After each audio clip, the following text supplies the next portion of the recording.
In the gospel today we have this encounter of Jesus with this scribe that asks, what is the greatest commandment? To understand this question, we have to understand that the Jews had more than 350 commandments that they had to pay attention to. So can you imagine when I go to catechism classes and I ask for the 10 commandments, they cannot just say it. Sometimes we forget, well, where are the 9th commandment? Imagine 360 something commandments, too many.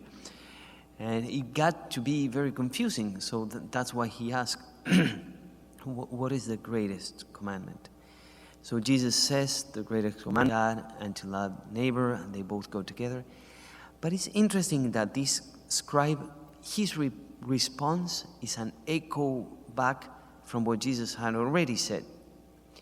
But even though it sounds like he's just repeating, Jesus said something very, very good about his response, because Jesus understood that he was answering with understanding. That's how we have it in the Bible. And he says, you are not far from the kingdom of God. He commends him for that reply.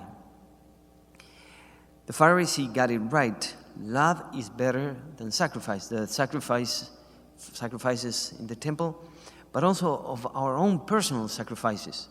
And we make sacrifices, especially during this time of Lent. And during this time, we have to make a lot of other sacrifices that we didn't want to do necessarily, but we have to make. Because love is the soul of true worship. That's what this scribe is getting at. That's why he says to love God is better than to perform all of these sacrifices in the temple. The heart of true worship is love of God. And without that love of God, worship would be a formality only, a ritual devoid of a heart. So Jesus says, you are onto something important. You're not far from the kingdom of God. It's a good thing. If you put things first, you're on the right track. That's what he's saying. But notice that he says you're not far from the kingdom, but you're not in the kingdom already. It's a good, well, I commend you for what you say, but you're not already in the kingdom. Why? Well, I think that is because to understand that you have to love God is not the same as loving God. So he says, you got it right. You understood what is the first commandment. But now you have to do it. You have to live it out. And that is the call of the gospel today. To love God above all things, not only to understand it, but to live it out. And for that, I invite you to pray for greater love of God. Because it's something that, much as we might want to have that love for God, we might not feel like I'm not above all other things. And so we have to pray for that. So if you wouldn't mind, I'd like to offer a prayer now. And if you join me, we can pray so that our love for God would increase. That's the best way of increasing your love for God. So let us pray together.